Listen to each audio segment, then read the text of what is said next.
Video is going to show you how to add a new sprint on the PI Sprints add-on. First, you have to make sure that you have the Sprints add-on installed. You can check the main menu and find sprints in your list or sprints on the home screen like I clicked in the first screen. If you don't see it on the list, you'll need to go to Add-ons and install sprints.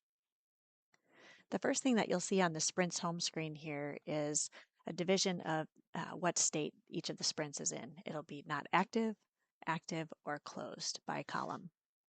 To add a new sprint, you'll need to go to the Not Active column because all sprints are added in a not active state, and just click Add. Let's call our new sprint Builds. You can see the required names for a sprint are the name, start and end dates, and the project that it's included on, and then you do need to pick a color as well. I always like picking a color. Let's just choose some start and end dates. So we'll say the sprint starts on the 17th of August. And it's going to end on the 31st. Let's pick the primary project as Blue Horizon. And we don't need to add any additional projects. And we'll just click Save. So now I have this new sprint here in the non-active column at the very bottom. So before you make it active, let's go into the sprint. And we're going to decide what tasks we want to add to the sprint. So at the very bottom of this display, you'll see the backlog tasks list. If you realize that you need to add another project here because the task isn't in this project, you can simply go to Edit and go back ahead and add the additional project. So let's add Aurora Pay.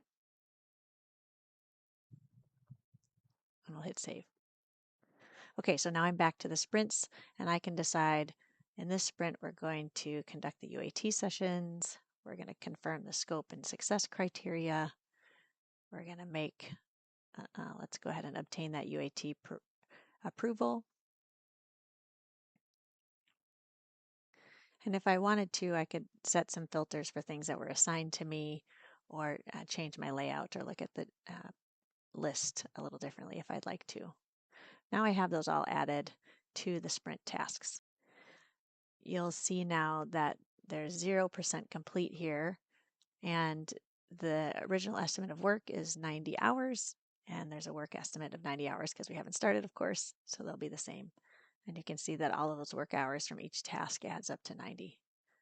And they're all from the project Aurora Pay. So just as a reminder, that backlog list is going to include all of the tasks from the projects that you've picked, Blue Horizon and Aurora Pay, that are either marked to do or active or inactive. It's the whole list there. If I want to, I can also make some changes to task owners or priorities, story points, t-shirt sizes, any of those things right here before I even set the sprint to active. So let's add a few task owners. So I can click into the column and assign something to Andrew. And we don't want to give Andrew everything because it's too much for his work week, so we'll give some to Ashley. And then we can also give some to Brittany. So now I'm going to go to the secondary button and set the sprint as active.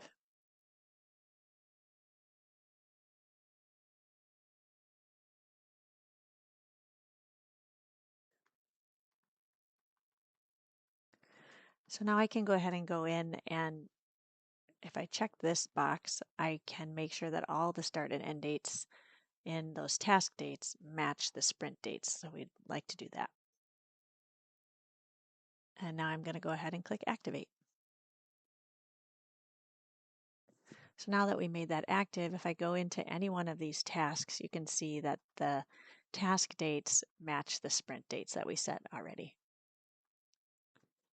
If I go into that task, you can see that it gives me a link back to the sprint that this task is a part of. So if I need to get back to the sprint from the task itself, I can do that.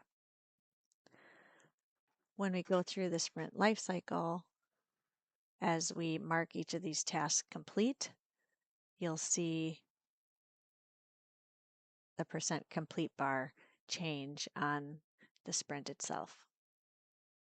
So the more things get accomplished, the farther along on the percent complete bar the sprint goes. You can see it moving along.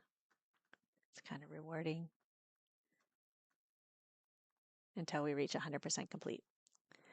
Once I hit 100%, I can go ahead and close out my sprint. So I'm going to go up to the open state and click it, and then I'll go ahead and close it.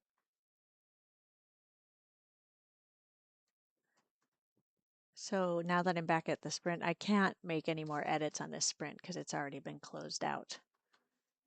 And if I go back to my sprint homepage, you'll see that the sprint builds has been moved into closed.